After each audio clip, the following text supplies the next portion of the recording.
Welcome in Warsia Urdu medium class. Subscribe करिए मेरे channel को और बेल आइकन को ज़रूर दबा दीजिए। तो यहाँ पर हम नवीं जमात का उर्दू का 5वां सबक का सभी सवाल जवाबों को हल करेंगे।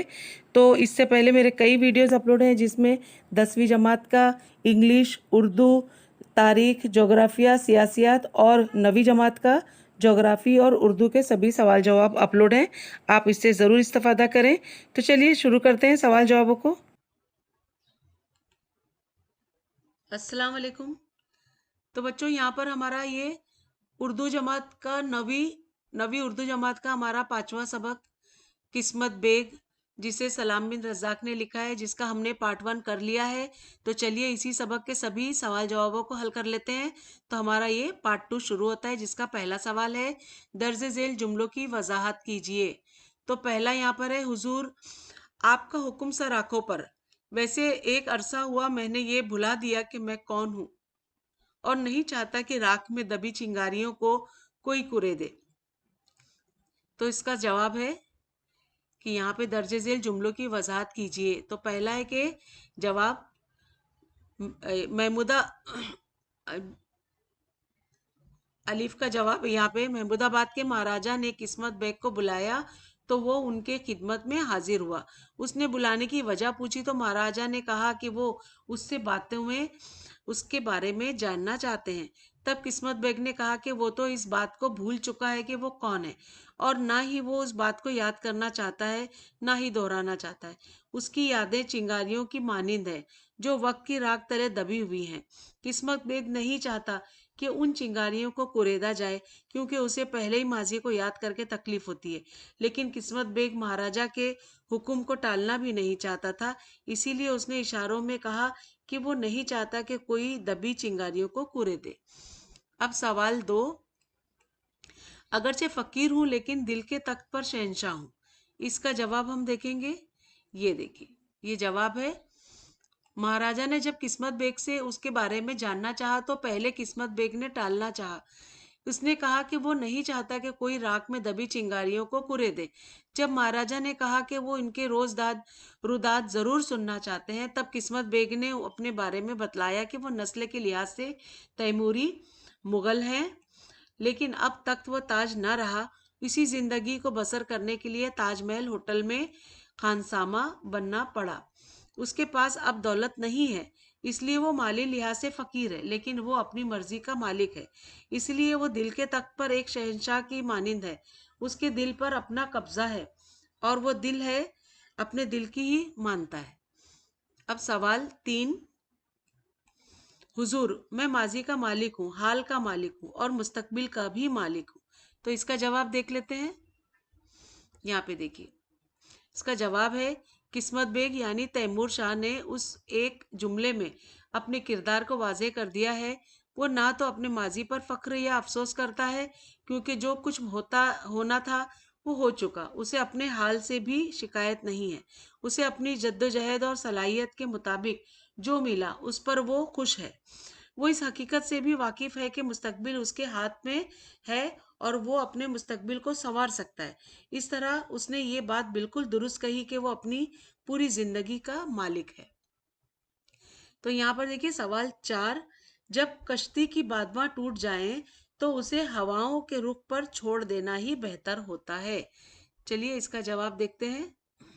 ये वाला, जब कश्ती के बाद मां, तो इसका जवाब है, बेगम जीनत महल का शाही मुलाजिम फरीद खान ये खबर लाता है कि बेगम को कैंप से हटाकर चांदनी महल भिजवा दिया जाएगा, जहां उन्हें रिहाइश के लिए 2 कमरों का एक छोटा सा मकान दिया जाएगा और गुजारे के लिए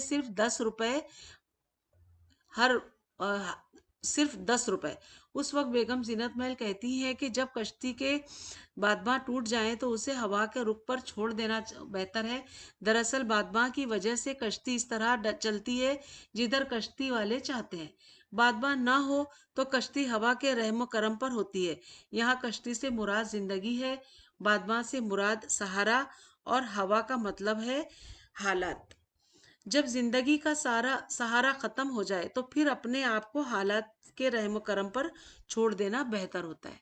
तो यहाँ पर अगला सवाल है बच्चों, दर्ज झेल जुमलों में इस्तेमाल किए गए मुहावरों की जगह उनकी मानी का इस्तेमाल करके जुमले दोबारा लिखिए। तो पहला यहाँ पर तुमने तजस्सुस की आग को और भड़का दिया। तो इसका देखिए जवाब एक है, तुमने जुस्तजू के शौक को बढ़ा दिया है। दूसरा है यहाँ पर, आपके हुक्म से मुंह मोड़ना गुस्ताखी के मुतरादिफ होगा। तो यहाँ पे दूसरा है कि आपका हुक्म ना मानना गुस्ताखी के मुतरादिफ होगा। यहाँ पे तीसरा है, तैमूरी खानदान तो कब का मिट चुका है। तीसरा यहाँ पे जवाब है, तैमूरी खानदान तो कब का खत्म हो चुका है। चौथा, मैं उन लोगों में से भी नहीं हूं जो मुस्तकबिल के इंतजार में हाथ पर हाथ धरे बैठे रहते हैं। तो चौथा का जवाब है यहाँ पर, मैं उन लोगों में से भी नहीं हूं जो मुस्तकबिल के इंतजार में बेअमल और निकम्मे बैठे रहते हैं। यहाँ पर पांचवा है सवाल, मगर कोई दम में उनके कदम भी उखड़ने को हैं। पांचवा, मगर कोई दम में वो भी हार कर भाग जाएंगे। तो ये हो गया इसका, यहाँ पर हमें मुहावरों के हमने मानी भी बता दिए और जुमले भी उसे डाल दिए। शब की खाका मुकम्मल करना है। तो यहाँ पर ड्रामों की किस्में बताना है हमें। तो एक ड्रामा स्टेज ड्रामा है, दूसरा रेडियो ड्रामे, तीसरा है नुक्कड़ ड्रामे, चौथा है टेलीविजन ड्रामे।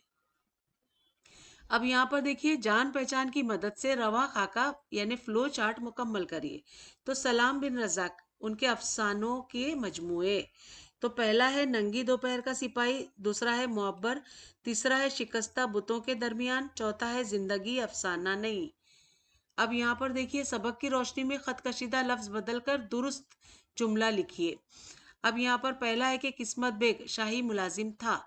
तो इसका जवाब देखिए, पहला यहाँ पर क्या है कि खत कशीदा लफ्ज बदल कर दुरुस्त करिए, क्योंकि ये जो यहाँ पर दिया हुआ ये जंबल है यानी आगे पीछे दिया हुआ है, तो इसे यहाँ पर हमने कंटिन्यूटी बना के यहाँ पे दिया हुआ है। इसका जवाब पहला में आएगा, किस्मत बेग मुगल शहजादा था। दूसरा है, तैमूर बादशाह ने तलवारबाजी अरशद बेग से सीखी, ये मुगल बादशाह अरशद बेग से सीखी। तीसरा है, फरीद खान ने बेगम साहिबा को कहा कदम शरीफ की तरफ चले जाएं। चौथा है, शाही खानदान को अंग्रेजों ने चांदनी महल में ठहराया था।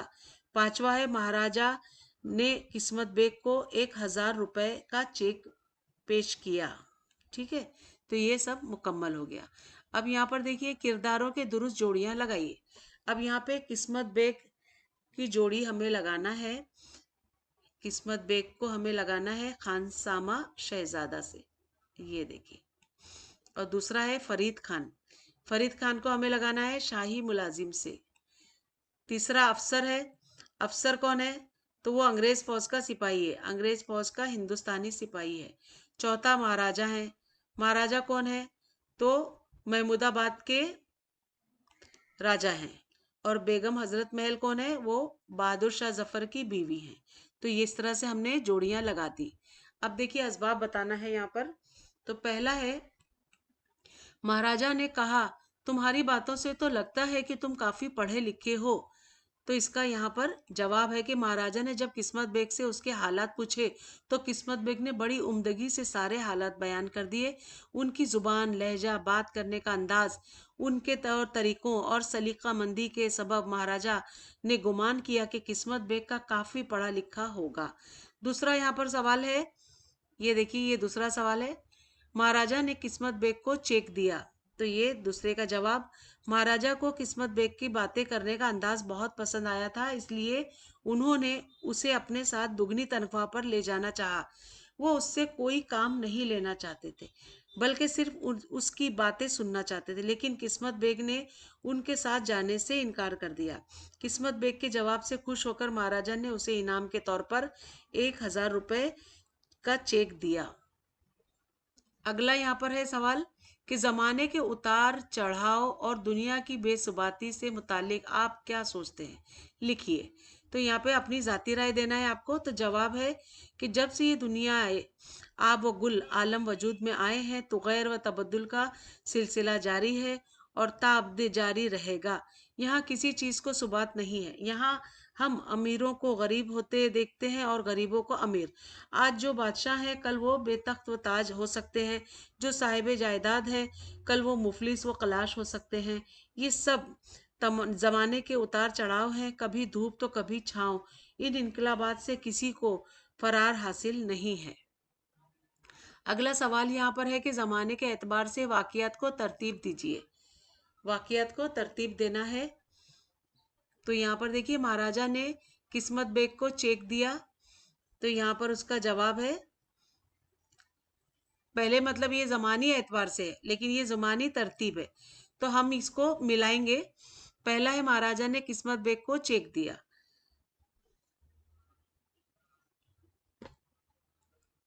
और दूसरा है बेगम जीनत महल और किस्मत बेग अलग अलग हवेली में रहते थे। तीसरा है मुगल शहजादों ने अंग्रेजों से कश्मीरी दरवाजे पर मुकाबला किया। चौथा है महाराजा ने किस्मत बेग को मुलाकात के लिए बुलाया। पांचवा है फौजी ने बेगम जीनत महल से बातचीत की। तो जवाब में देखिए, जमानी तरतीब को हम देखेंगे। यहाँ पर बेगम जीनत महल और किस्मत बेग शहजादा तैमूर अलग हवेली में रहते थे। बे में हम देखेंगे मुगल शहजादों ने अंग्रेजों से कश्मीरी दरवाजे पर मुकाबला किया। जीम में हम देखेंगे फौजी ने बेगम जीनत महल से बातचीत की। दाल में हम देखेंगे महाराजा ने किस्मत बेग को मुलाकात के लिए बुलाया। हे में हम देखेंगे महाराजा ने किस्मत बेग को चेक दिया। तो ये हो गया मुकम्मल। अब बराए तफहीम हमें देखना है, दर्ज झेल सरगर्मियों को पूरा करिए।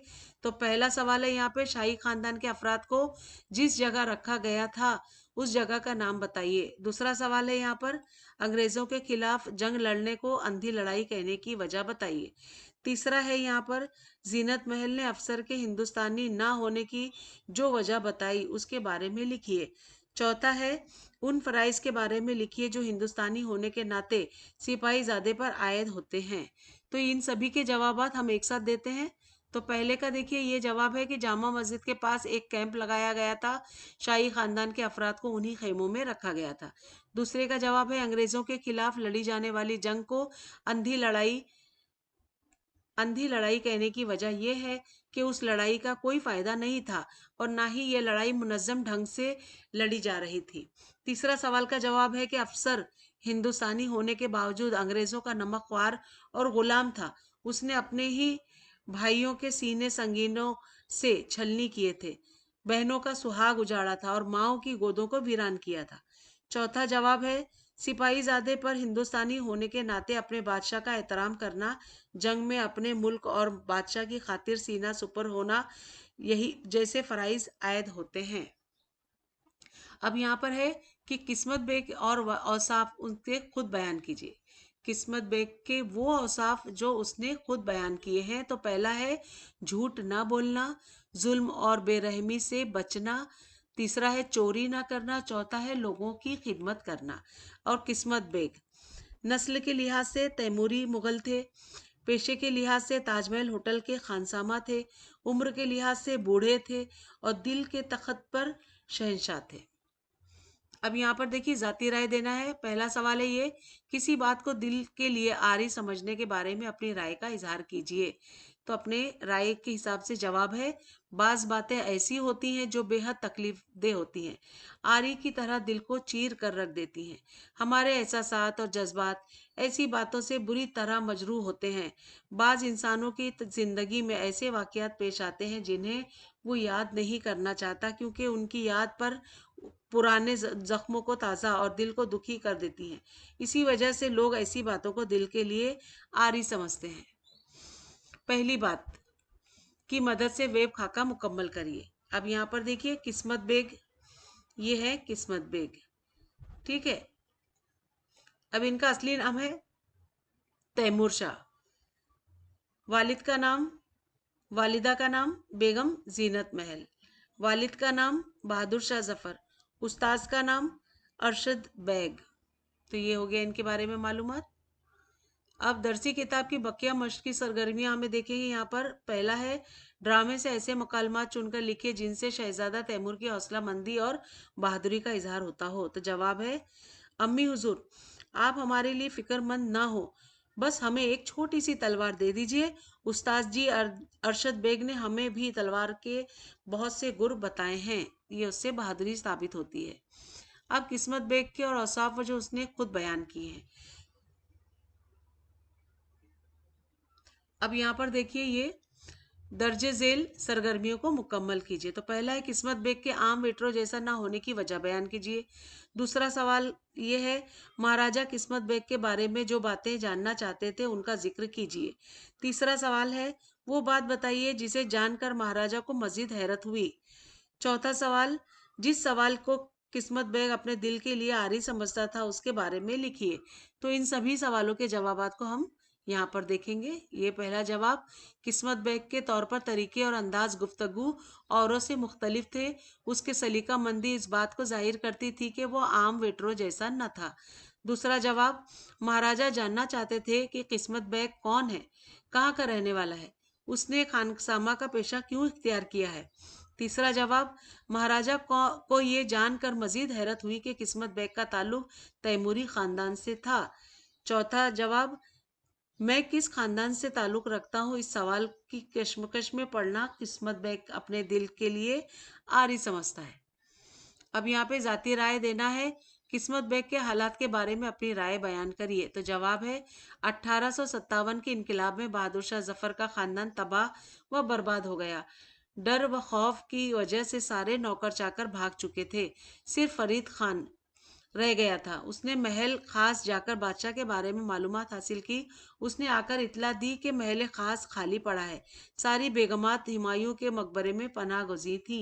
बेगम जीनत महल ने भी हुमायूं के मकबरे की तरफ जाने का फैसला किया और फरीद खां को इजाज़त दी कि वो जहां जाना चाहे जा सकता है। गर्जे के उस वक्त किस्मत बेग और उसकी वालिदा का कोई पुरसाने हाल न था। बड़े सख्त हालात थे। अब छोटे सरकार की कसम दिलाते हुए फरीद खान ने अपनी वफादारी के सबूत में कहा, आपको छोटे सरकार की कसम, मुझे अपने कदमों से जुदा ना कीजिए। अगर आपकी हिफाजत के लिए बंदे को जान से भी हाथ धोना पड़े तो दरीग नहीं करेगा।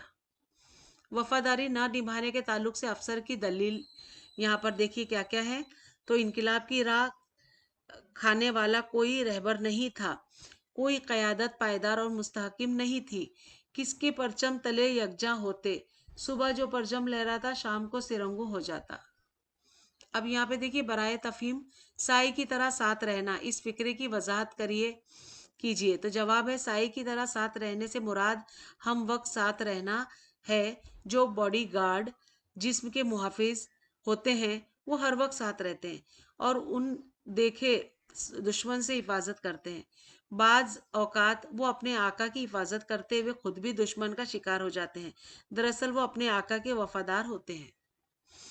जाती राय देना है। यहाँ पे फरीद खान के किरदार के बारे में अपनी राय दीजिए। तो जवाब है, जब अंग्रेजों ने बादशाह सलामत को गिरफ्तार किया तो बेगम जीनत महल की हवेली के तमाम नौकर चाकर डर खौफ की वजह से उन्हें छोड़कर चले गए। एक फरीद खान ही था जो उनके साथ था।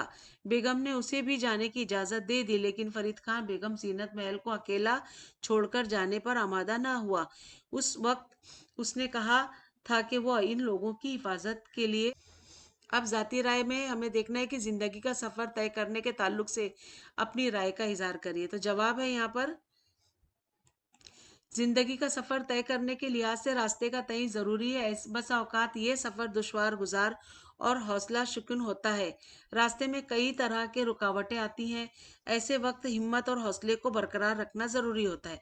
सही सिमत का सफर ही मंजिल से हमकिनार करता है, वरना इंसान रास्ते के नशीब व फराज में उलझकर हिम्मत हार जाता है। अब यहाँ पे देखिए, दुनिया के इनकलाबात को समझने वाला कहता है कि एक दरवाजे को पकड़ और मजबूत पकड़, दर बदर भटकता ना फिर।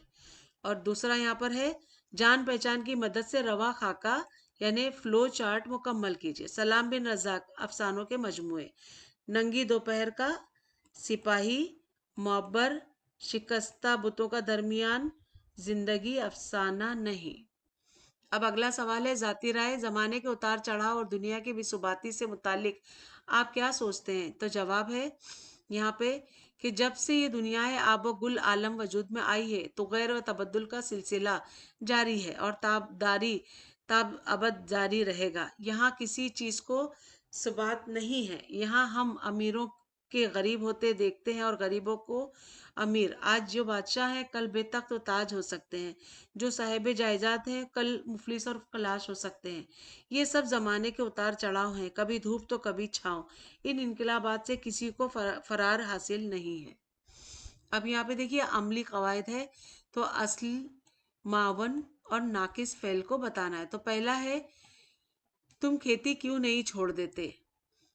दूसरा है हम पहले ही समझ गए हैं। तीसरा है जाड़ा किसी भूत के मानिंद इसकी छाती को दबाए हुए था। चौथा है उसे अपनी गोद में सुला लिया। पांचवा है तुमने हमारे तजस्सुस की आग को और भड़का दिया है। तो इन जुमलों के खत कशीदा अल्फाज पर तवज्जो दीजिए। छोड़ देते हैं, समझ गए थे, दबाए हुए था, सुला लिया, भड़का दिया है। ये फ़िक्रे मुख्तलिफ अफ़ाल से बने हैं, उन्हें ज़ील के मुताबिक समझा जा सकता है। तो यहाँ पर पहला है कि छोड़ देते थे, यानी यहाँ पे देखिए पहला है भड़का दिया है। तो ये देखिए भड़काना क्या होता है, असली फेल है। दिया क्या है, माउन फेल है। और नाकिस फेल है। और यहाँ पे दूसरा है समझ गए थे, तो ये दूसरे जुमले में है समझ गए थे यहाँ पर। तो इसको देखिए असली फेल में समझना है, माउन फेल में गए थे और नाकिस में थे, गए यहाँ पर और थे। अब छोड़ देते, छोड़ जो है वो असली फेल है और देते जो है माउन फेल है।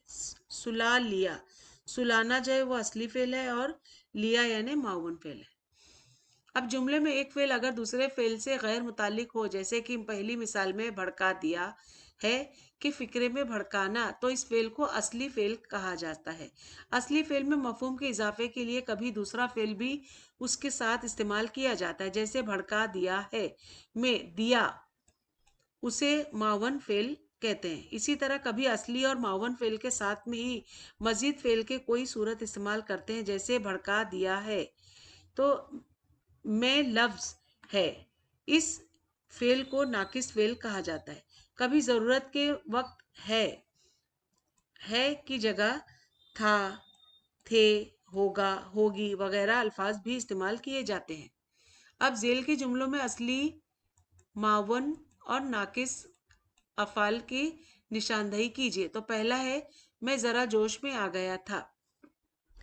आ, अब देखिए आ गया था, तो आना जो है वो असली फेल है, माउन फेल जो है गया, नाकिस फेल क्या था। दूसरा में क्या है, हम तुम्हारी दास्तां सुनना चाहते हैं।